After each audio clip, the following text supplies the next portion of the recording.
This is a Sandy Boy Productions podcast.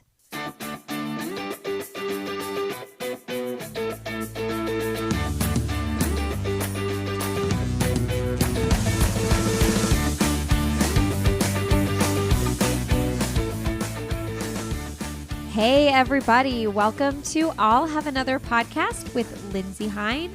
I'm your host Lindsay, and I'm so grateful you are joining us today. Today, you are listening to episode 383, and my guest is Danny Mackey. Danny is the head coach for the Brooks Beasts. He began his pro coaching career with a handful of athletes, but quickly transitioned into the first and only coach for the Beasts Track Club. Danny has coached an Olympian, a world record holder, an American record holder, a Scottish national record holder, and 4 world medal winners. He focuses on helping professional athletes find their paths and overcome the complexities of high performance. Okay, this was a really great conversation. Danny talks about his career, what coaching looks like for him. And I know I recently talked about this with Steve Magnus on the podcast, but Danny Mackey was also involved in the whistleblowing with the Nike Oregon Project as well. And that had a really huge impact on his life. And he will share about that in this episode. And man, it's kind of wild what he's been through. I truly appreciated Danny's honesty in this podcast and just being totally real and upfront about the ups and downs in his life. And I really think that the people that he coaches are really fortunate to have a coach who cares so much about them. I hope you enjoy getting to know Danny just like I did. This podcast is sponsored by Previnex, and I want to tell you, friends, that I have been taking these products for 2 years now and truly believe in the work that Previnex does. They have awesome multivitamins. The Joint Health Plus is the supplement that I think that most people listening might benefit from. It is a supplement that delivers ingredients that are clinically proven to offer the most comprehensive and complete joint protection. I take this supplement every single day and have seen results myself. We are also religious users of their protein powder here in this house. We make smoothies all the time using the protein powder. My kids love it. I love it. Previnex takes so much pride in the quality of their products as well. They are bringing the most high quality ingredients to their products. And I've gotten to know this company really well and believe in their mission. They also donate a bottle of kids' vitamins to malnourished kids around the world every time you purchase their Super Vites for your own kids. So they have a whole health vision with this company. Go check them out. Don't just take from my word for it. Check them out. See what you think. Go to Previnex.com. Use the code ANOTHER to get 15% off your first order. All right, friends, if you enjoy this podcast, please leave us a rating and review. That will get you entered to win a pair of Gooder sunglasses. You don't want to miss out on that. We draw a new winner every single month. So we've got about 2 weeks to get in on the May drawing. And you can do that on iTunes or Spotify. Shoot me an email if you do leave a review so I can get you entered to win. Lindsay@sandyboyproductions.com. All right, friends, enjoy my conversation with Danny Mackey. Well, today on the podcast, we have Danny Mackey on the show. Welcome to the show, Danny. Thanks for having me. Thanks for coming on. What's going on over in Seattle today? We just finished up practice. I have Isaiah Harris is getting ready for World Indoors, so we're in this weird, it's not weird, but it's like a little bit of a break between indoor track and outdoor track. And still waiting on Marta Penn to get an at-large bid. She won the national championships, but she was just off the world standard by 0.2, so she might get in. But yeah, just doing that. I saw Marta post about that, and I recently interviewed Marta as well. So coming off that interview, I'm excited to chat with you a little bit more about the team. Oh, cool. Yeah. She was like so awesome. How amazing is Marta? Marta's great. Yeah. She's really, that's how she is at practice, I'm sure. So, yeah. It was one of those interviews, you walk into an interview, you don't really know what to expect. And I left the interview like, I want to be friends with you. Like, and then she like texted me and was like, please hit me up if you're ever in Seattle for tea. Like, just super authentic and the real deal. Yeah, her and her husband's like that too. So she's an interesting athlete because I'm friends with her husband, like out of work. So yeah, I know her pretty well, like outside of just being a track athlete and her coach and stuff like that. So she's great. Okay, Danny, you have like the longest resume of being in running culture and running jobs. Right now, you're the head coach of the Brooks Beast, which you've been for a very long time now. But there were so many, there's so many pieces to your story before that. Let's walk back a little bit and then we'll catch everybody up to the Brooks Beast. So let's first go, Danny as an athlete, before you coached, anything like that. What were your aspirations for your career in the sport of running? When I was in high school, it was to be all-state. And then when I was in college, it was to qualify for NCAAs and to be All-American, and that didn't happen. And then when I graduated college, I still wanted to keep running because I felt like I could run quite a bit faster than I had. So at that point, I don't really think I had like targets like that, but just to get better. And so, from there, like I made the Olympic trials and I placed in US championships and then I ran for the Hansons. And so it was unusual in that I wasn't all state in high school and I didn't even qualify for NCAAs, but then I got a pro contract at 26. So I got better as I got older. And after that, I probably, if we lived longer, I would have just run professionally for about 5 years and then done a career outside of running. But I had gone to grad school at a really good program and had some aspirations there in coaching that I wanted to do.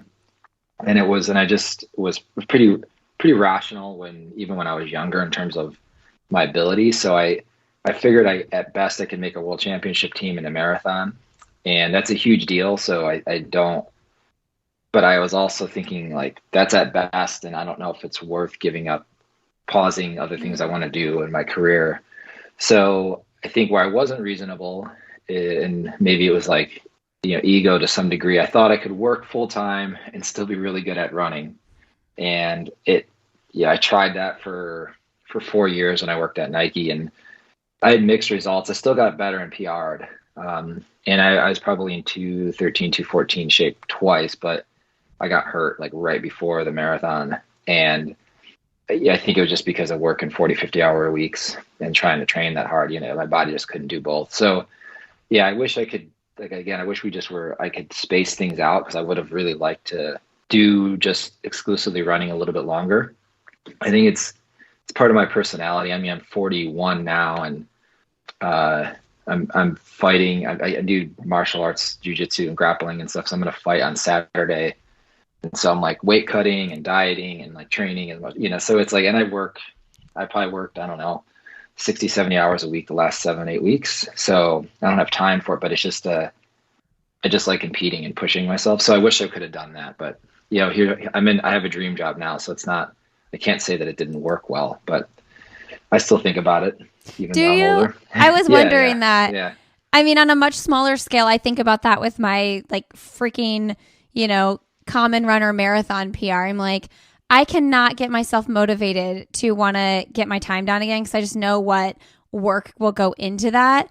And I'm like, am I letting it pass by? Is it going to be gone? I probably have 10 more years where I could do it if I really wanted to. And it's like, I don't want to look back and regret it, but also I don't really want to do it right now.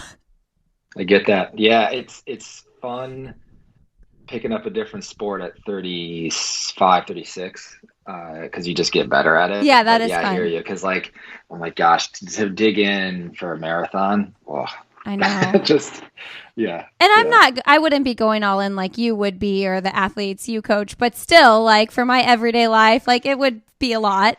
That's interesting that because sometimes I ask people, I'm like, do you have regrets, or do you think about what could have happened or what could have been? And I feel like people don't like to go there. Oh, they don't like to think about that Well, they like or to tell you there. own where they are. And so it's interesting to me that you're saying, yeah, I think about it still. Oh yeah, yeah. I think that that was a hard choice that I made, Yeah. and so yeah, I think it's okay that you can't have everything. That is right. Have you read the book The Midnight Library? No, Not I that should you write it have down. time to read books. You just said you worked 80 hours a week, but I wish I had it in front of me. But there's a quote at the beginning of it that's basically like, if I could live all the lives I wanted to live or do all the things I wanted to do or be all the things I wanted to be, but you can't. You have one life. There's just like only so much time, really. Yeah, it sucks. There's a lot of things that I'm interested in. So Let's just be honest, everybody. Okay. Pick yeah. what you do and do what you love, because there's not unlimited time. So you were saying you probably got injured because you were working so much and you were training, and like you can't do all the things all the time, like all the PT, all the extra rest, all the things that you need to compete at the highest level. What do you do if you have an athlete that comes onto the team that's a really good fit and is doing like too many other things? You know what I mean? Well, if we've already signed them, then I have to help them prioritize, and that's pretty normal to some degree. For me, it was the degrees are very different. I couldn't afford rent and food unless I worked, and I wasn't good Right. enough at running. So they are fortunate. Well, they're fortunate enough because they are born with these talents that most people don't have. And then Brooks also supports them well enough where they can live in Seattle and pay for rent and everything. So that's their full time job, and they all of them make more than I did in my first job. So they're not like making excess of money by any means. They got to be, but they can make a living at it. So for them, it's a little bit. It's just making sure that they're filling their time effectively because I don't know if you can relate to it, but for me, if I'm not busy, like if I'm on the vacation, it's like what I don't know what I did. Like today I woke up at like 5 something, and it's now 1 o'clock, and I've been doing stuff nonstop, and so but I don't have much going on. I'm like, what did I do today? Because Yeah. I didn't, but I felt like I was busy. So for them, I have conversations around just prioritizing the things that are in this 1%, 5% bracket where it's making a meal. It's because those things are huge. If you're not prepared during a week to eat healthy, then you end up eating bad, or you overeat or undereat, or one of the, they figure out a way to do something in nutrition that's usually off. And the PT and physiotherapy stuff that they should be doing, I don't want them to be reactive or retrofitting things that are problems. I want them to be proactive and stuff. So some of that's just like a little bit of like maturing when they come from college. They might have not been doing those things, or they might have been handheld all the way through. So for me, it's just educating them on making sure that this investment that they're putting into themselves in time and being like doing what's essential, saying no sometimes is going to pay off down the road. Because when you're young, you feel good, and these athletes are like, they're young, they exercise for a job, they eat healthy as part of their job, so they feel really good a lot of the time. Not like me, I'm like feel like crap in the morning. So so they want to do stuff. They want to go hiking. They want to hang out with their friends. And not that they can't do those things, but sometimes they have to be smart and say no. And I think they have a very hard job compared to other pro sports, and even most my other jobs that they have to almost be on 24/7. So I have a lot of sympathy for them in that sense, or empathy, I should say, because I also want to make sure that they have breaks in there where whatever they want to do that brings them some joy, or just not having to be so aware all the time. So when we're earlier in a season, like in October, November, December, as we're preparing for the summer of the next year, so I tell them like, you just got to be on 90% of the time. And I don't know how that looks for everybody. Some people like hiking, some people like going out to clubs, some people Yeah, it's all different things. They're social. They want to do wine and game night, whatever it is. I was like, I want them to make sure that they're doing that, and just measuring it, in the sense of not all the time. They're still a pro athlete, but I want to make sure that they have a life outside of it, because I do think that, and I've just found over the years of doing this, that they can make the sacrifices in the championship part of the season easier when they're having a little bit of a balance. They're more motivated over the long haul. They tend to stay healthier, and then the happier athletes are tough. They just dig in more, and so I don't want them to feel like this is some sort of 24/7, 12-month year sacrifice. So I try to really coach like both sides of that. Yeah. It seems like in 2022, like coaches need to have their mind on that, right? Like we know enough about the mental health aspect of life and training that like your happiness is important. Like you're not going to execute, you're not going to race well if you're not happy and you're just in this like boxed in culture where all you do is run, run, run. How do you encourage athletes who you might feel like are too like, can you be too laser focused? I don't know. But like, how do you encourage athletes to do that 10%? You know what I mean? I think in 2022, it's, as society's gone through phases, there's been good and bad phases. So we have this taking care of myself and me and self-improvement. And, you think of all the technology things like iPod, iPhone, all about me. And so there's a Nick Saban, who's a NCAA highly successful coach, one of the best. He talks, it's one of the things I talk to the athletes about every year. He has this saying where he says, I get these athletes coming in and they all think they have their own way to be successful. And he said, the reality is there's not that many options. And so I tell them that it's a little bit of a paradigm. I say, being happy isn't like the Hallmark card or poster that you see. Like you have to dig your heels in and you have to put your head down. And this is going to be very hard. And you're going to do things you don't want to do a lot of the time. But understanding that there's delayed gratification and understanding that making the sacrifices and being disciplined is going to allow for more flexibility and freedom down the road. And you're going to feel so much fulfillment from it because of putting in this time and effort and brain power to do it, that it's worth it to make these things. So it's teaching kind of both sides of that, because I do think that happiness can be not even like fully like thought through what it actually is. Maybe joy is probably a better word. I think that's true, because I think you can choose joy. Happiness is a little bit different, right? I feel like that's more of a choice. Yeah, I do. I think like one of the athletes I coach, we laughing because I do not like it at all, but we do cold plunges once a week. Oh, you do? Once a week? Do you do it with them? Yeah. So I only do it when I'm in altitude camp because it's in Albuquerque, and it sucks. It really sucks, like a lot. I'm not happy when I'm doing it. I'm not happy getting up at like 4:45 in the morning in the dark, going to drive 20 minutes and jumping a freaking. So you do it first thing? Yeah. Before a workout or anything? 1 day a week. Yeah. Mm-hmm. Okay. Yes. So we are not happy doing that, but there's a joy in like the suffering of it. It's true. And so I think like when you said happiness, that's something that I noticed because I've just now been doing this, I think, long enough where I'm seeing shifts in like selfishness or ego that I think weren't there when I was like doing this 9 seasons ago.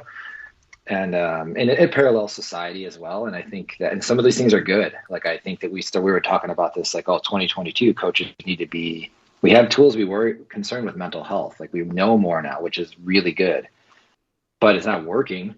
Like, the thing that there's way more, the stats would show that it's not working. Like anxiety and panic and suicides are up. And so it's tragic.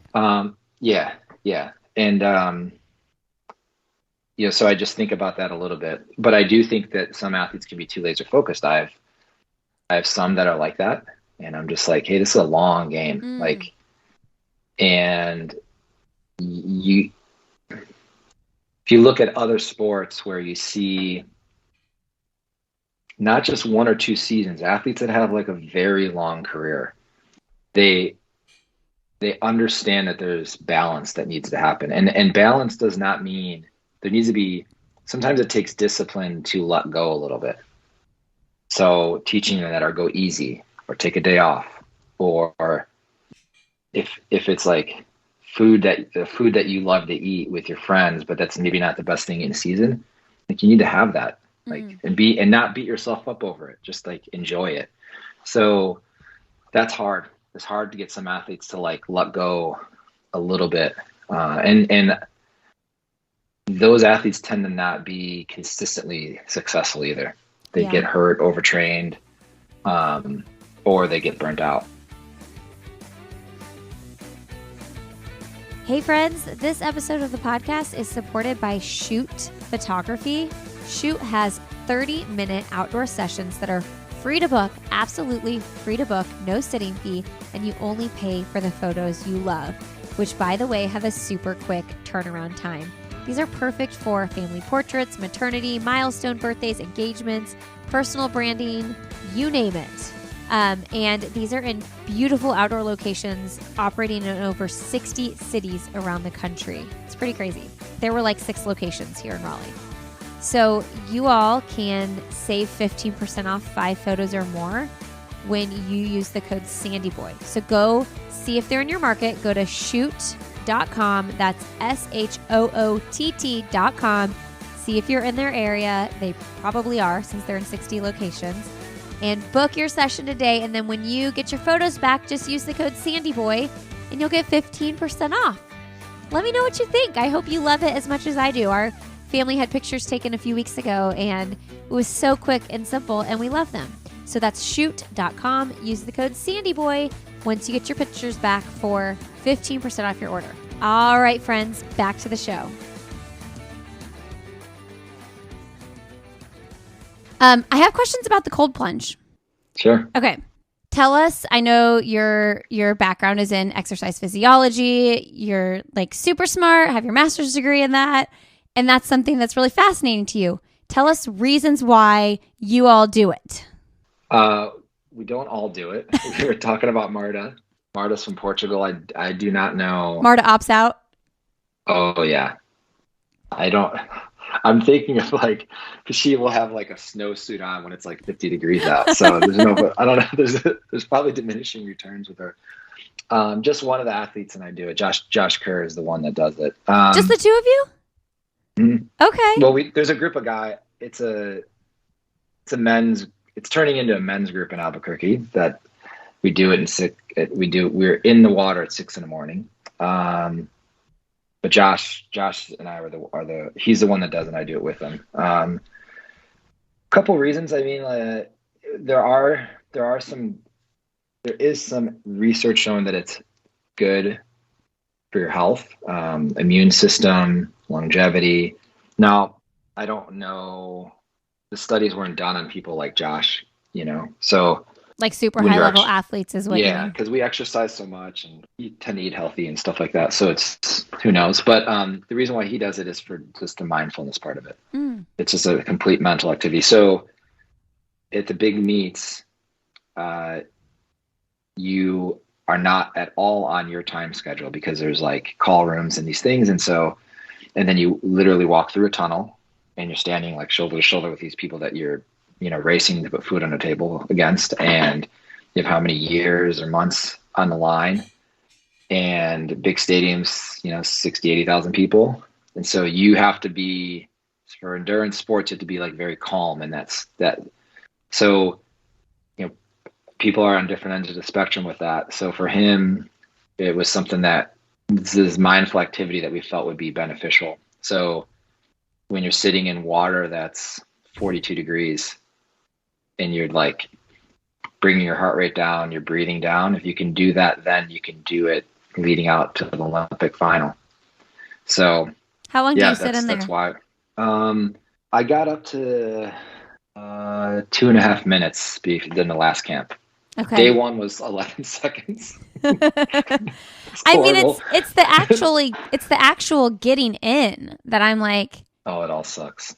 yeah, I just did a half marathon last weekend, and the massage lady afterwards was like, "You should really just go sit in the ocean for like a couple minutes." And it was 50 degrees. It was cold, and I was like, "Are you kidding me right now? This is not. I'm not doing this." Did you try it at all or no? No, I didn't even consider it, but she was just like saying how beneficial it would be, and I'm like, I don't know that like the percentage of beneficiality or what, if that's even a word, really matters to my life right now.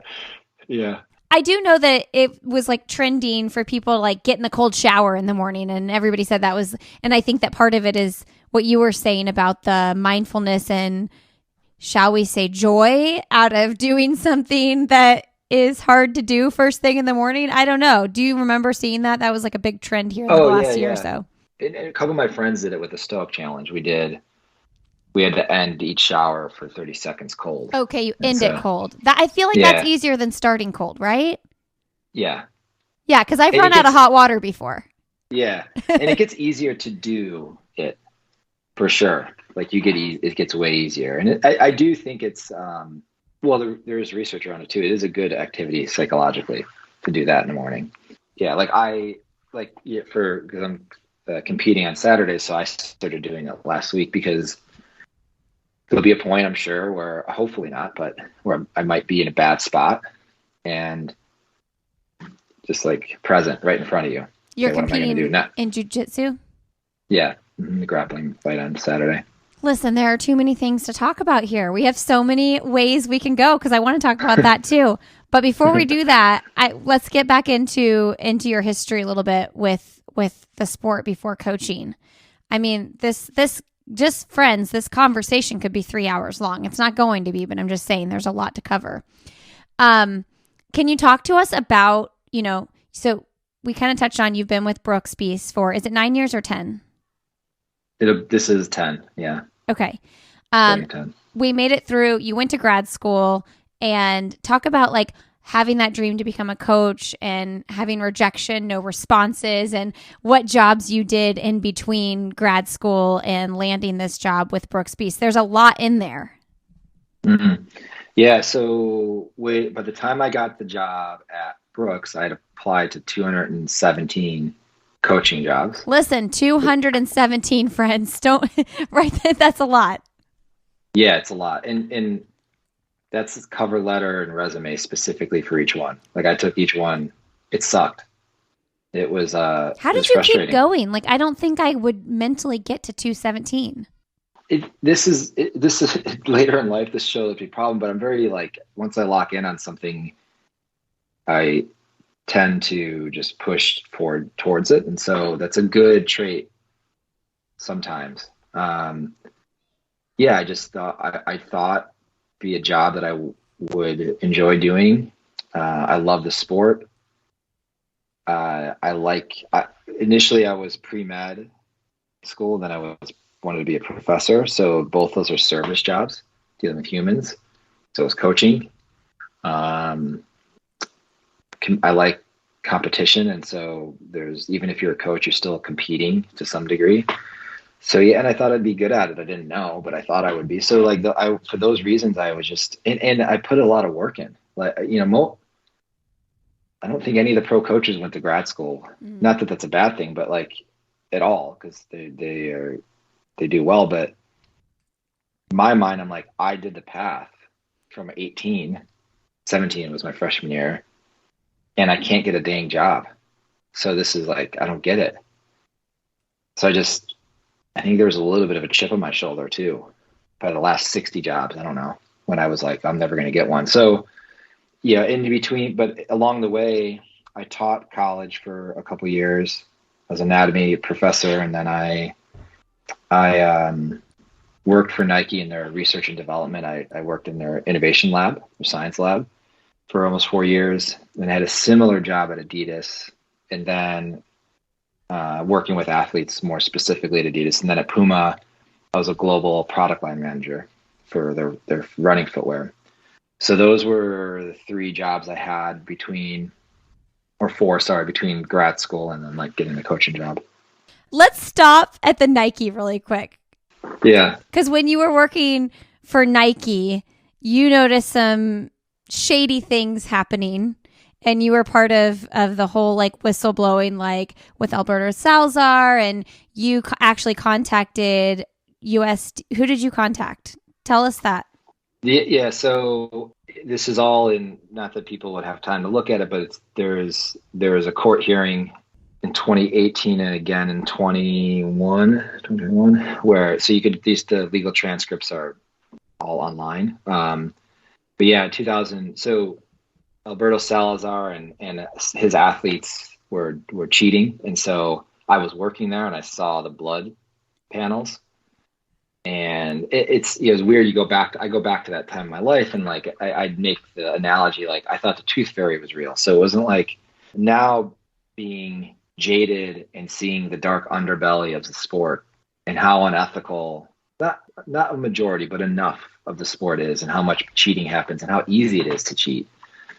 It's different now.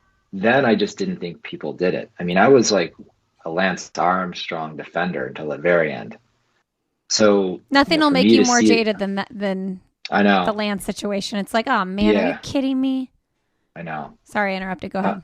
No. Yeah. So, so when I saw it happening, when I saw the blood tests, they offered drugs to me because I was still racing and stuff like that. I kind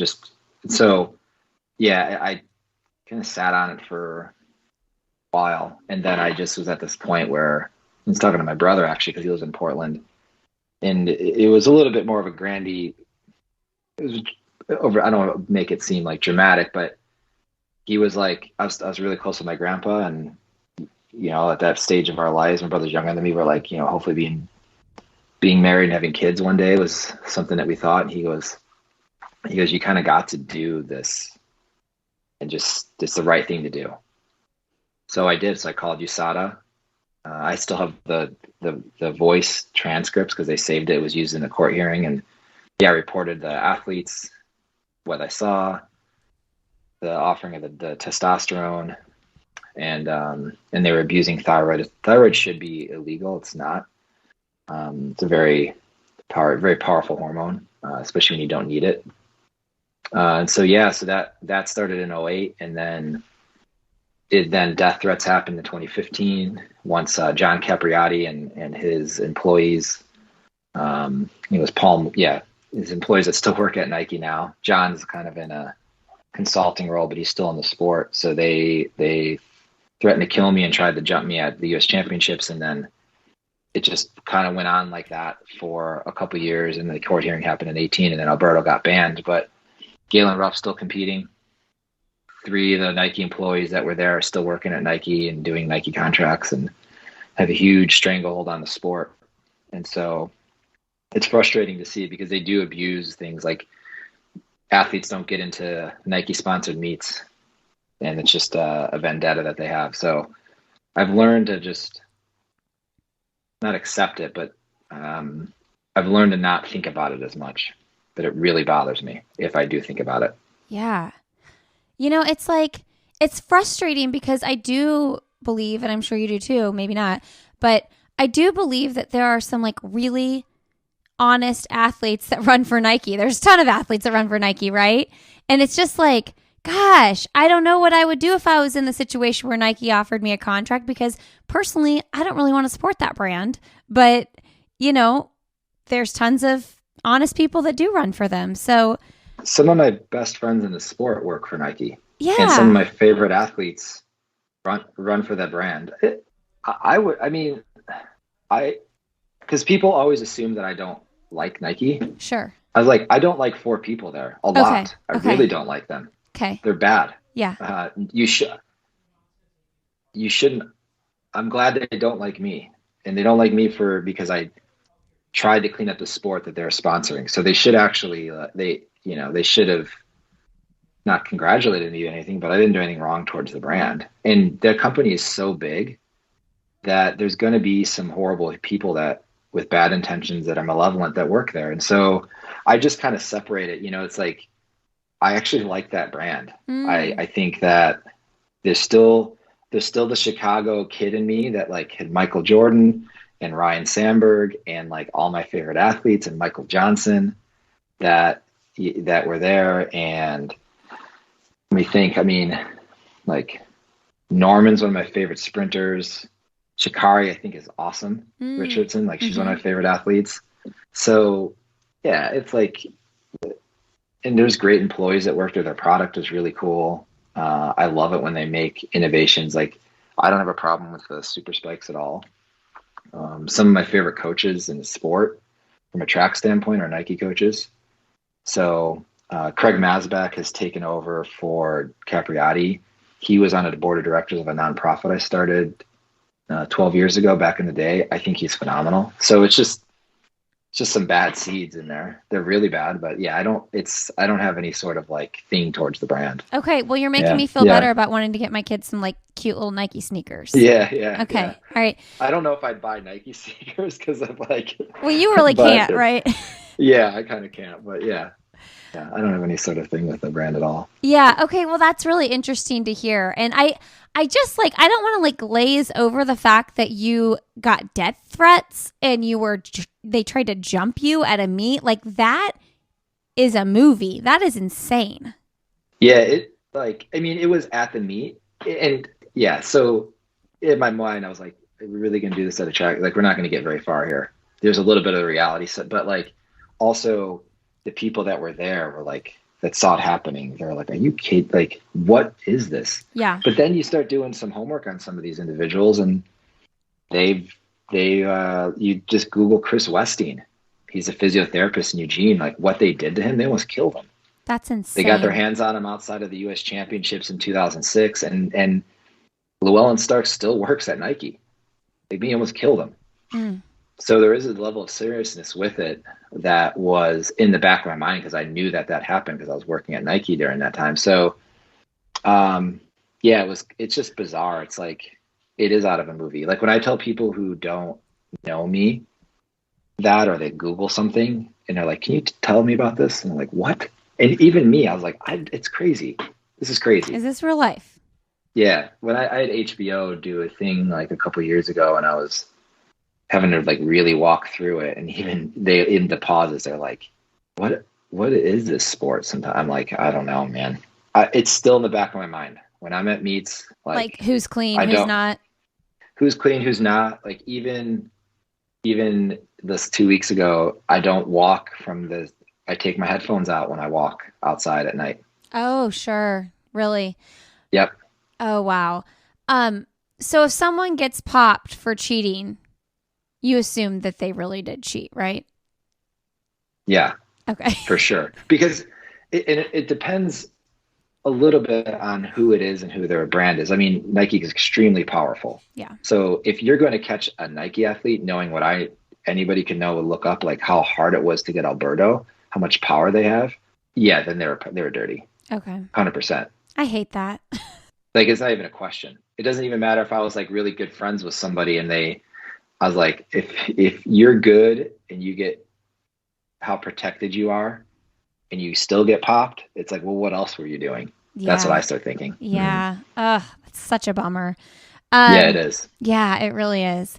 So do you feel like that time in your life, like that happened, you kind of like, you reported it, you move on a little bit, but then of course in 2018, the hearings happen, all that happened. So you had to revisit it. How did that affect your life at that point? So in 2015, I started having panic attacks, and I'd never had any sort of anxiety in my whole life. So it's unusual in your 30s if you've not had any sort of like nothing. Like, you could put me in a box in an ocean, I'd been like, oh, I'm fine. And so it was horrible. Like, it took me about a year to figure out what the heck was actually going on. And then, so I started to try to like holistically treat that once I figured out that it was panic attacks. And like, I started doing meditation and yoga.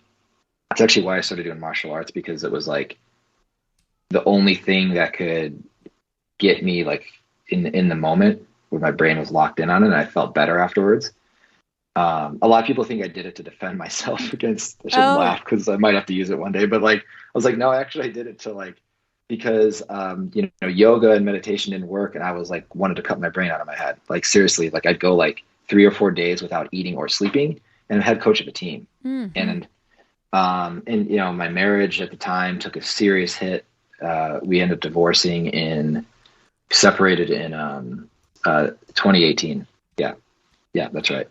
Then I think in 2019, I got diagnosed with severe panic disorder. So it was at the point where it would not take much. My amygdala would like any sort of thing that would be stress would light up. Like I'd be just driving on an interstate, and most people, I hope I don't put this in their mind, but like, if you think for a second, you're like, oh, I'm around these cars driving 80 miles an hour and I can't get out of my car. They could crash into me. Like that's something that we just kind of like, my brain never noticed as a threat. So I'd be trembling, heart rate would be 180 while I was driving. I kayak, couldn't do that anymore. Couldn't run hard workouts because my heart would come up and it would trigger it. So for 2 years I dealt with that. I got asked recently if I would do it all over again. I wouldn't. Really? I wouldn't. No. You wouldn't sound the alarm. No. Galen just won the Olympic trials like a year ago. Like stupid. It affected your life so much that you wouldn't walk through that again. I mean, other people were going to whistleblow. Steve Magnus was, other people spoke up. Maybe they would have. Yeah. I mean, Steve was doing it congruent with me. So maybe he would have, but him, and I don't want to speak for him, but him and I talk a lot, and he feels similar if you ask him. So, because it didn't clean up the sport. Alberto can come back in 3 years if he wants to. So, but I don't know. I just want to like say from a super fan's perspective, I think you did so much more than you. I mean, you did a lot, but like I think you brought to light something that maybe never would have been brought to light. I'm not saying you should have walked through what you did, but I just want you to acknowledge that so that that like how it was big. What you did was really big. I hope so. Yeah. I mean, the mental side of it has been so if what you're saying is you feel that way, so that's good. But I mean, I'm just one person. It's hard to believe that. I know you're not lying, but it's. I've tried to like come to grips with it. I think I'm a better coach. So because I have a greater understanding for the last, for people that are listening that have had a panic attack or some sort of disorder, they are like, oh yeah, I know what you're talking about. For those that don't, I hope to God that you never do. But because of that, and because I had to figure it out, and because my job is one of these jobs where I can't take a step away. I have to be there for the athletes. I had to figure it out. And so for not somebody who doesn't have a background, and I have a good understanding of the neurotransmitters in the brain. I've helped some friends. I think I understand and I appreciate a lot. I have a lot of empathy when athletes are getting out there competing, and the brain aspect of it as well as the physical, I understand more deeply now. So, hopefully athletes are running faster than they would have. I want to make it seem like all of it was worth it. Because I don't, not convinced yet that at least from a sports standpoint, it did anything, but at least maybe the people that are in my circle. But I really hope, like for me, that some stage it's completely gone. I don't think it will, because I just think I know too much. Yeah. It's like I used an analogy once, and it sounds over the top, but it's not. But like it's like meeting the devil face to face, and so that's so terrifying that I don't think I could ever erase that. I wish I could, though. Yeah. Yeah.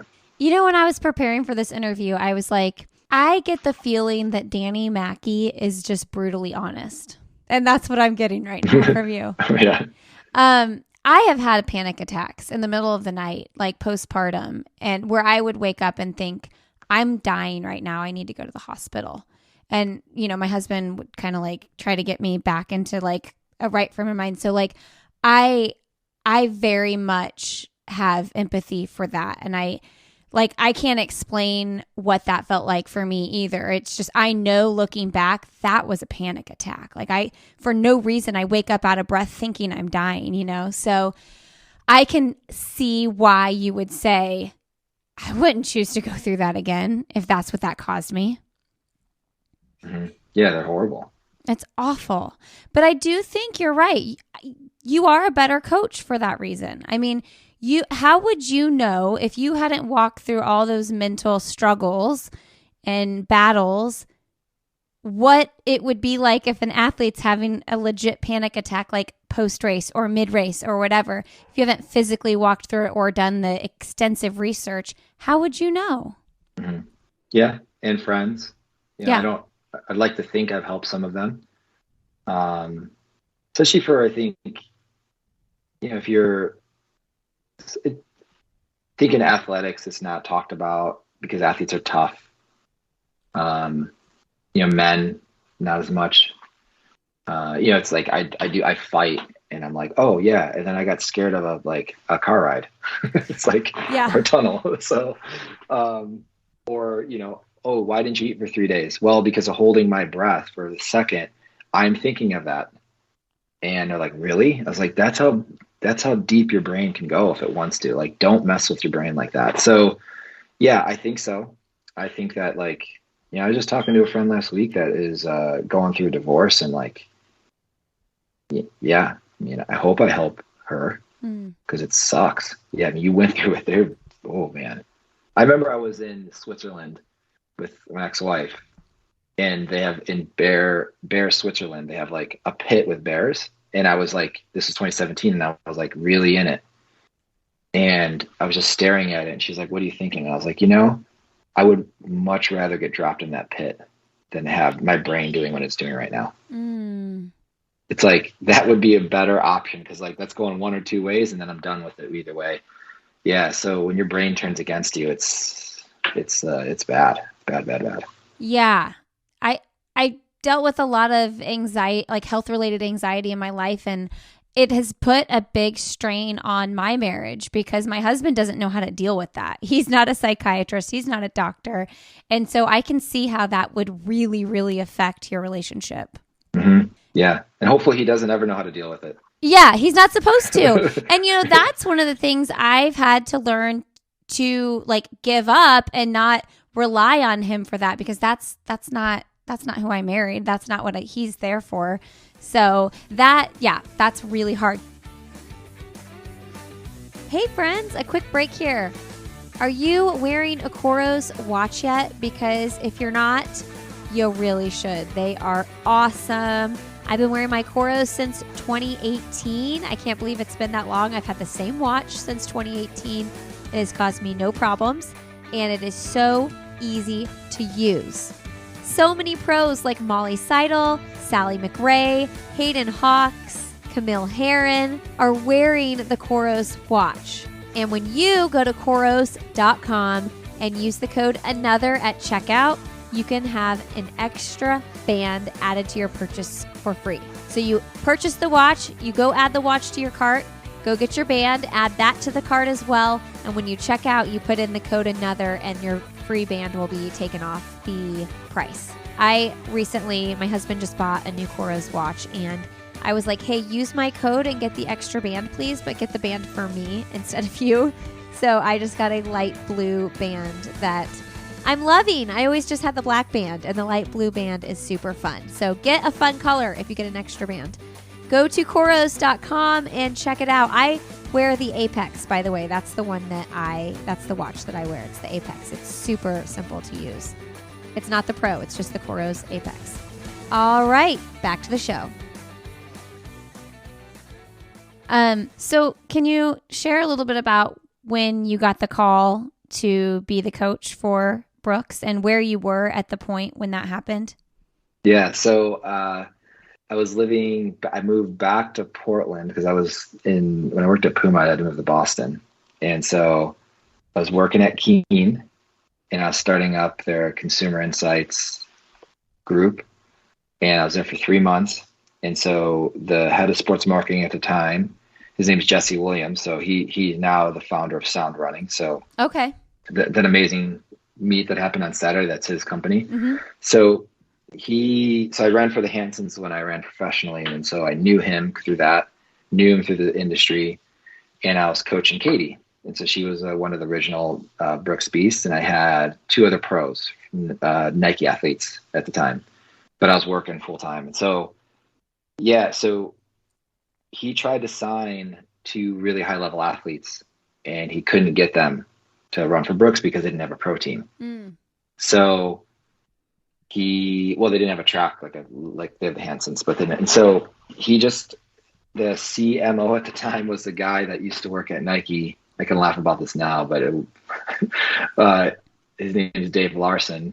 He signed Serena Williams and Andre Agassi. So he got sports marketing. He'd been at Brooks for 10, 12 years. So they just put a line item in, it said athletes, and they asked for a fair amount of money. And it got approved because he'd been trying to start a team in Seattle, and they were saying no. So he just did that for his budget request. And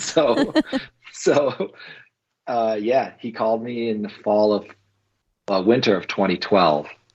And I joke because I was cheap, desperate. I had a lot of experience corporate wise, and I started a nonprofit. So, I had some tools to get it off the ground. And so, he's like, "Do you want to be head coach of this new team?" I was like, "Yeah." And my boss at Keen, Kurt Richardson. So if there's old school people that are listening to this, they'll know him. He's awesome. He was one of the Nike people that was amazing. And he went to Keen. I remember I went into his office and I was like, Kurt, I just got this job offer. Well, what is it? I'm like, a head coach of a pro team. He goes, "When do you start?" Aww. I was like, there's no way this guy's, So they were really, really cool, to say the least. And then my brother of all people replaced me at Keen. Oh, really? Which was so I got to train him for a couple months before I took the job at Brooks. It's fun to think about it because the director of marketing didn't know who I was until a year later. At Brooks. And I'm not joking. Yeah, she's like, "Hey, I always see you. What do you do here?" And I was like, "Oh, I coach your pro team." She's like, "What?" So that's where we started. That's so funny. So, you think from there until, where the team is now is cool. And I'm really grateful that I got to kind of be a part of the steps along the way. So, I'm curious if I'm fortunate enough to stay here and be healthy for a long time, what this will look like when I hand it off to the next person. So Brooks has been amazing to work with. I love the people at the company. Every company makes mistakes, but they try to fix them, and their intentions are really good and pure, and they're super supportive of what my vision for the team is. And it's cool. It's cool and they're growing too. So it's been this kind of parallel path of growth with the team and the brand. I mean, I enjoy it. You can't beat a motto of "run happy." Yeah, it's fun. I mean, it's and I mean it too. Perfect. Yeah, it's pretty perfect. That story is so wild. And what stands out to me is I just love that your boss was like, "When do you start?" Because I think it's one thing to want to fight for someone and keep them at your company, but when you know what their real dream is, to say, "Go on, go do what you want to do." And I think that that's just a really admirable quality that guy had. Yeah, he's amazing. You hope to want to do that too, right? I'd want to be that person too to somebody. Yeah, for sure. So in the 9 years, well, before Brooks though, one piece of your story that I love is that when you were getting rejected from these coaching jobs, or maybe just not getting responses, you took matters into your own hand. You've mentioned the nonprofit you started a couple times. Is it the Portland Running Company or Running Group? Run Portland, yeah. Run Portland. You also were a part of the Bowerman Group, which I think people probably most people listening might not know that, which now is like Bowerman Track Club, Jerry Schumacher. So I love that you took matters into your own hands and was like, well, if I'm not getting these coaching jobs, let me see where I can dip my feet in and do something about that now. Because oftentimes that's what we need to do. If like it's not happening for us on someone else's watch, make it happen on your watch. Exactly. That's, I don't know if you've like listened to me. That's exactly what I was thinking when I did it.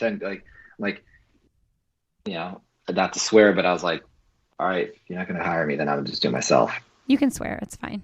Yeah. Right. So I was like, fuck them. Right. Not these coaches. So I've only even gotten to interviews twice out of those 217s. Wow. 217. Yeah. One was University of San Francisco, and the other one was Bethel College in Minnesota. That's it. So wow. so it was 215 of not getting anything. And so and I'm glad I did it because this job is really hard. And so I have a lot of humility when I hope I still have it, when I don't want to do stuff. So I'm like, I could have just been doing that. And then when I get fortunate enough to work with somebody, like we just signed Isaiah Harris, and he's getting ready for Worlds, and he's really talented. He's like just a very awesome person to be around. And I'm like, I get to work with somebody like this for, I don't know, 10 years. And I'm paid to do it. That's so cool. So yeah, so I do think of those things for sure. How important to your story are those years when you created it for yourself? I think they are. I don't think the team is where it is now if those things didn't happen. Because everything's kind of there's a yin and yang to stuff. But like so when Josh Kerr medaled this year and Marta got the semis, I was at a meet 2 weeks later, and another pro coach, Pete Julian, actually came up to me, he's a Nike coach. And so I've known Pete for a long time, and he was like, hey man, congratulations. And I was like, on what? And so like that's like a very big snapshot of like how I think. And so I don't know if I think that way if I wasn't like trying to get a job that paid $20,000 at Bethel, where I had the coach, the head coach of the women's team, and then run their sports and rec center. And I was heartbroken that I did not get to get that job, you know? And so, yeah, so I think like there's an element of things that I do where I mean, I was like, that was really cool of Pete to come out of his way and say, congrats. And he's always been like that. But I'm more of like, I'm not thinking of those external things. Like I want the athletes to do well. I want them to respect me, and I want them to get better. And like, I don't know if I think that way if I didn't have to like scrape as much. I'm not sure. I just love the message there. It's like, just for the listener, if you're not getting what you want right now, just know that whatever piece of the story is playing out now, it might not feel very fun, but it's probably going to be important for 5 years, 10 years down the road. I mean, it's life. It's how it is. Yeah. If you would have told me at 29, where I was probably 208 jobs in, that 10 years later, I'd be coaching one of the best athletes in the world. That's just like a gap that I can't even conceptualize. But when you're in the shit and you're trying so hard to just get the door open, you're literally like training yourself to think right in front of you. And there was a point too, before I got the job at Nike, where I was like, couldn't afford rent. And I was living in my car and sharing, like couch surfing with a friend. I had a master's degree. And so that trains you to be like right in front of your face. So it's like, all right, Josh, I'm going to get you in as best shape as possible. And people are interviewing, we talked about the medal. I'm like, I haven't talked about the medal with him once. I just know he needs to be in 327 shape on August 7th. Like, you know, so it's not hard for me to do that. That's actually easier. That's why when I used to say that, probably to explain the thing with Pete more, is like when he said that, you would think the first invitational after the Olympics, given that's the biggest thing. Sure. That's what I'd be thinking about. Sure. But I'm thinking about, like, I have 4 athletes racing tomorrow. 3 of them don't look good because it's the end of season. I'm like, oh shit, this is not going to go well. You know, so when Pete's like, hey man, congrats. I'm like, on what? Did you see something did somebody do something good at practice 5 minutes ago? Cause that's all I'm thinking about. So it's like, yeah, I think it's a good thing because like when I talk to the athletes, I'm so like conditioned from, whatever, how many years of that, of like being right in front of me, just trying to like make something work, where I don't get that caught up in like the other parts of it, the pressures of it. I was, because of COVID, I was sitting like 10 feet away, really sick because of time change. So I was like working, I don't even know, 20 hours, whatever, like up at 2 a.m. and coaching people here. I was sitting like this watching Josh race. And when he medaled, I just like clapped my hands. And the first thing I had was like, I should have told him to be more aggressive. I think he could have gotten silver. And so, but I mean, I was really happy for him and for the team. I was proud and stuff like that. But what was he bronze by? Like, what was do you know the point, the seconds or the points? 0.04. Okay. 0.04. Okay. Yeah, he was gaining on Chariot. Uh-huh. Yeah. So how exciting is that though? it's cool. Yeah. It's cool. Yeah. My friend finally last week, he's like, can you update your Instagram bio and say you've coached a world Olympic medalist? I was like, okay. Did you recently do that? Because I do feel like, I just did it. When did you do it? Last week. Like literally my jiu-jitsu friend who now is a fan of the sport, which is really cool. And so he was like, your Twitter bios, or Instagram, he's like, can you adjust it? He goes, you put some accomplishments on there. Okay. I was like, all right. Yeah, it's cool. It's cool. Now we're talking about Josh Kerr, who, man, like he's just on fire. Yeah, he's doing so well. It's cool. I love you talking about, though, the team aspect. I mean, on Instagram, you posted about how, it was a big deal that he broke all these records last weekend. But like, what's also a big deal is the support of his team and that he couldn't have done it without his team. So talk about team culture a little bit at Brooks Beasts. One of the things aspects of the group that I'm glad I got the keys to the bus when I got the job. Now we didn't know what we were doing. Sure. So that was crazy, but there's no infrastructure set up. So those things had to get going, but I really wanted to take the benefit. So I was really blessed in that my high school and college were tight knit teams. And it's like, if you don't know that doesn't exist, you think that's normal. And then when I went to grad school and started coaching at a college, I was like, oh, not that it was bad culture, but like they weren't tight. And then you start seeing other programs and you're like, oh, wait, this is like a little rare. But so, and then there's research that talks about, it's funny, it's an old study now. It's like 15 years old, but it's with rats being isolated and rats in a cage together. And so they look at stress hormones and blood markers in the rats. And the rats, very short of this version of the study, but the rats that are together all of them have lower like catabolic hormones. So they're healthier. And the only difference that food, exercise is all the same. It was that they're together. And I always say like humans are more social than rats. Mm-hmm. So I wanted it. So we know that it works. We know that like, if you think of, what's her name? She wrote The Joy of Movement. It's a really good book. Karen McDougall, maybe. Okay. Kelly McDougall. Okay. The book is A Joy of Movement. Wow. Really good book. I've never really good. heard of it. Okay. Yeah. And so it's not just moving. She gets into the science, but it's the moving in groups. Mm-hmm. And so community. And I wanted to I think it's a benefit. Now you have to work really hard for it and we have to spend a lot of time on it, and people are people and it does not work the way you want sometimes. So that was a cornerstone to the group.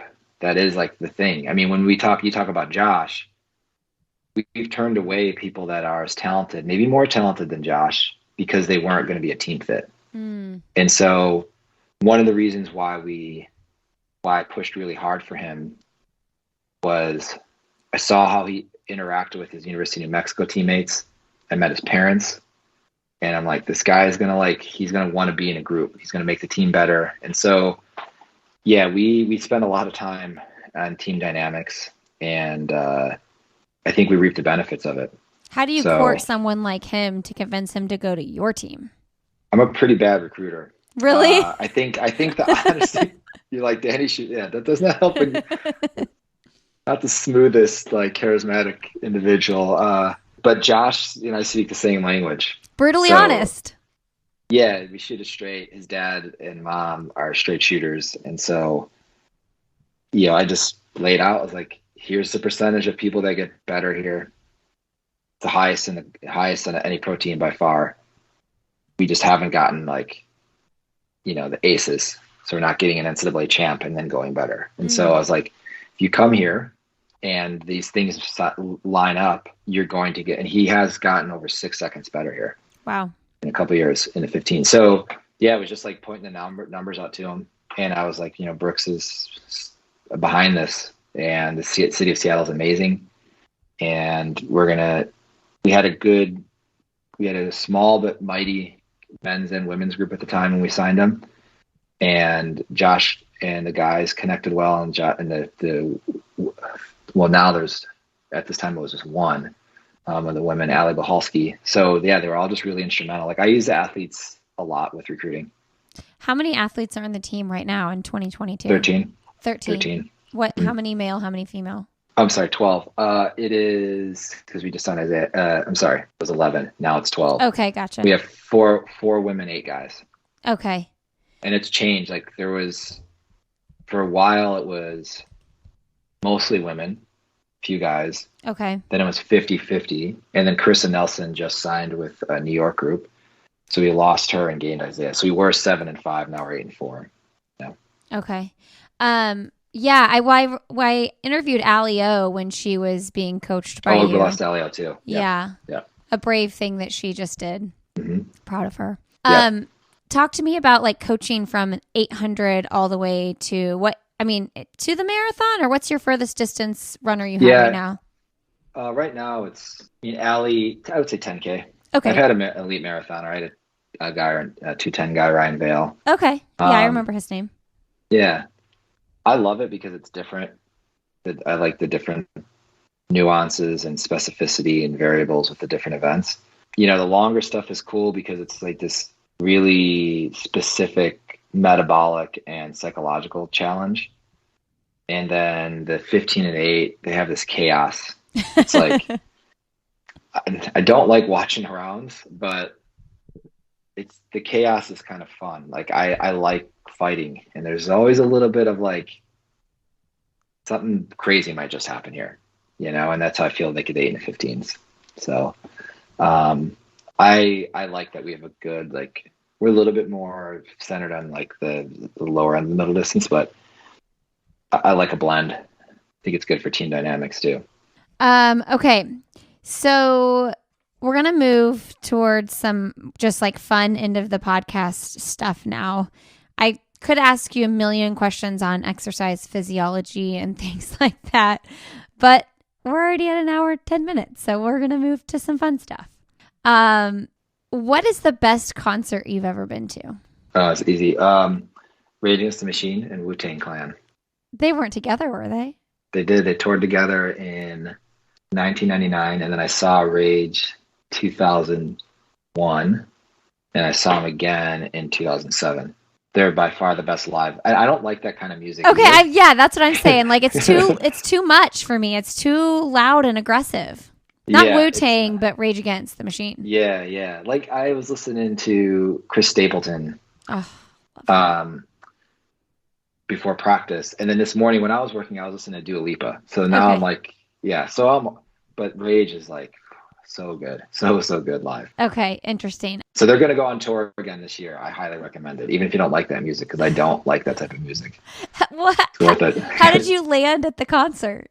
Oh, because they were with Wu-Tang? No, I actually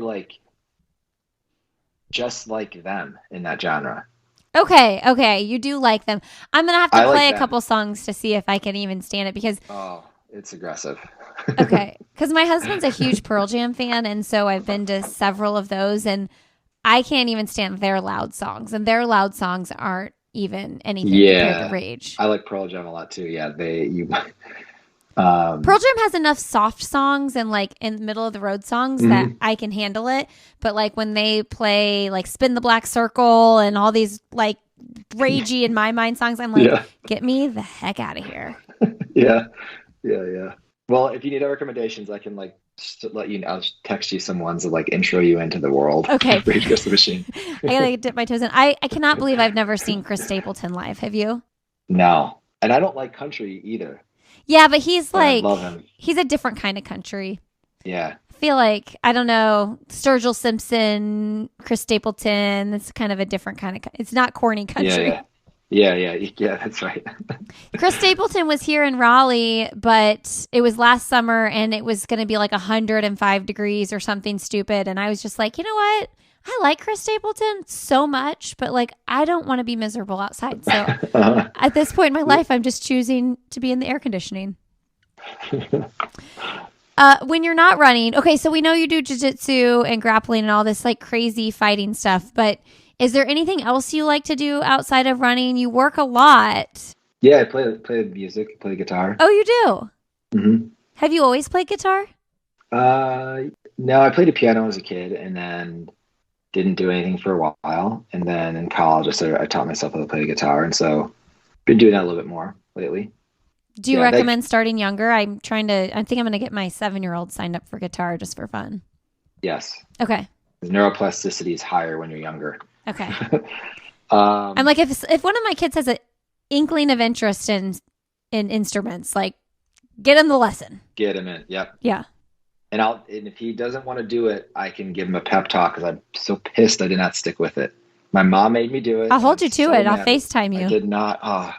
Because I like the piano and it's actually easier to learn the guitar, but I'm so mad I didn't stick with it. I did piano lessons. I wasn't very good, but I did them for like 3 or 4 years as a kid, and I could still pick up a note or two now. But it's like I was never going to be one of those people that was just like gifted at the piano, you know. But I think as an adult, I like that if I, spent a couple days trying to read music again, I could kind of pick up a few things. Yeah, it'll come back. Come back a little bit. Yeah. Okay.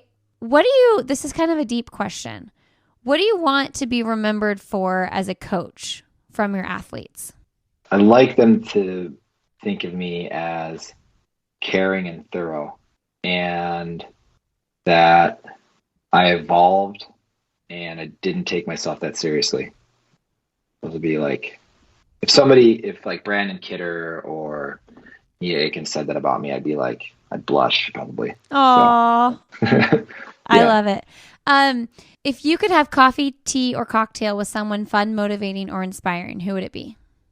Well, nobody that you listens to your podcast probably likes the sport. I would like to have coffee. Well, I'd like to have a beer with Conor McGregor. Okay. I think it'd be for 2 reasons. One is I'm curious of how he actually is because you have this persona. Sure. But I know people that know him really well and they really like him. And I also think he's crazy enough where like we would have one beer and then I'd be out till like 4 or 5 in the morning. So I think it'd be like a good so yeah, I'd be interested to that. I just think it'd be an interesting couple hours. You need a 2-day recovery from that one. Yeah. Well, at 41. Like a week. Yeah. Did you watch Cobra Kai? I did. Did you like it? Yes, I just watched it. Oh, really? You're behind. It was so corny when I first started. I like saw the credits. So I was like, "This is terrible." Then I got like super into it. So, but don't you think it got worse though? Because like I loved it, and then my husband was like, "You're watching adult Power Rangers, just so you know." Wrong. I feel like it got more corny as it went on. It did, but I loved it though. I can't wait for the next season. That's so good. I actually dropped it, and I need a show to get back to, so maybe I'll go back. I'll have to rewatch like a few episodes to catch myself back up. But I'm watching Peaky Blinders. I started Monday. Is it good? Yeah. Okay. Really good. I have been really good about going to bed early, like after I get my kids down at like literally 8:30, 9 o'clock. And so my TV watching has just suffered. Yeah. But I miss it. I know. I'm proud of myself. Like, and I have like, it's been a full month, I think, that I've been doing this, but I do miss that just like mindless release. Mm-hmm. There's something as non-productive as it is. And this is why there's just something really comforting about it. Yeah, I agree. Like I started playing video games during the pandemic, and I don't do it that much because of time, but it is awesome. And I put TV right in the same bucket. But you need an accountability partner. So maybe your husband, because the problem is like You watch 3. Like, okay, we're gonna like shake each other's hands on this. We get 1 episode. Yeah. That's it. Yep. Problem So- is we don't like the same TV. But we were watching Yellowstone together. That I feel like that's like a pretty. Have you watched that? Oh. No, but I know you guys might both like Peaky Blinders then. Yeah. Might fit both I you. could see Yeah. that. Yeah, I could see that for sure. Yellowstone, it is on HBO, so I don't know. People don't want to subscribe to that, but it's probably one of the best shows in like I have today's HBO. time. Okay. Yeah. Okay. It's so good. It takes like 2 episodes to get into it, but it's very good. The characters are very good. Okay. We're almost done. Best most recent book you've read? The Practice of Groundedness by Brad Stulberg. Oh yeah, I've read that book. Yeah, it was really good. Talked to Brad about the book post once it came out. Yeah, it was really good. Love Brad. He's great. Okay, 2 more questions. What's something professionally or personally you'd like to do that you have not done yet? I think it's just because I'll just say, I was just talking to Josh about it and Isaiah. Be cool to coach a global champion, because it's different when somebody makes it podiums at USA's or UK champs or they win. So I'm curious about how it is if they like win a global title. It's a real possibility this summer. Mm-hmm.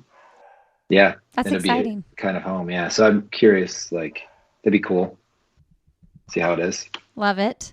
What's your last message to leave with the audience? Well, we were hitting on a little bit in this podcast too. I think gratitude is a very important reminder and like active mental process that we should really take time, if we can, each day to think about. It's such a important, and it's talked about, but it's not really like, I think I don't want to say meditate on it, but just like really, like for me, I started doing it like recently, just writing it down, 3 things. I would just tell somebody, try 1 a day and see how your brain is like after a week of that, and how you are with people around you. What's on the top of your gratitude list? For me right now, it's being healthy, physically healthy. I think because the last couple weeks have been hard with work, and I think I've managed it pretty well. And I think one of the reasons why is because I've been able to like have this in the background. I'm like, all right, I'm going to compete. And there's so many variables that are not in our control that go into being healthy. Like I think of the stuff going on in Ukraine, and I think of COVID. Those are just things that are in our face right now. And so I'm really glad that I can, and I almost got hurt like pretty bad, like 6 weeks ago. So yeah, it's like, that's top of my list lately. Last question. Sorry, I've kept you so long. Is that weird going into like your own physical competition this weekend when your life revolves around coaching other people for physical competitions? Yeah, it is. And that's partially why I am doing it. Yeah. Mm-hmm. It's very weird. Yeah, I imagine so. I don't want to ever become too detached from it. So competing, putting yourself out there, because this morning I was legitimately, I haven't had this feeling. I haven't competed in 4 years. I was like, what if this dude like fucks me up in front of a lot of people? Like, I know who he is. Like, I know his name. He could. And we're doing something where that's a possibility. And I'm like, well, I need to get surgery. And like, well, what if everybody comes and watches? What if it's on like my brain was and I had to like, wait a minute, you tell the athletes not to, so I had to like, I'm battling with it. Will you share about it on Instagram? Yeah. Okay, good. Yeah. Okay, do it. I want to know how it goes. Okay. All right, Danny. Well, thank you so much for coming on the podcast. Yeah, this was fun. I really enjoyed the conversation. Thanks for having me. All right, friends, thanks for being here today. Thank you, Danny, for coming on the podcast. Y'all, we recorded this episode so long ago, so I'm so glad to finally get it out. Find Danny on social media. He is Danny T. Mackey on social media, on Instagram. You can also follow the Brooks Beasts on Instagram, Brooks Beasts TC. You can find me personally. I'm Lindsay Hine 626, as well as that's on Instagram, and on Twitter, I'm at Lindsay Hine. Make sure to check out my podcast for parents. It's called Why Is Everyone Yelling? Because truly, why is everyone yelling? And you can learn more about all the shows in the Sandy Boy Network when you go to sandyboyproductions.com. We've got one more episode in the Boston Marathon series coming out on Monday with Scott Fauble. Really excited about that. He had a great race in Boston. Thank you, Previnex, Koros, and Shoot Photography for supporting this episode of the podcast. You all can learn more about all of those companies in the show notes at sandyboyproductions.com. And you can sign up for our newsletter over there as well. So if you just go to the I'll Have Another tab, you can just get signed up for our newsletter, and the show notes will get delivered to your inbox every single week. So you can just click on books we talked about, sponsors that were mentioned, get discount codes, all that good stuff. So definitely go visit us at sandyboyproductions.com. Friends, I'm grateful for you. Thank you so much for being here, and we will see you on Monday and Friday next week. Have a great rest of your day.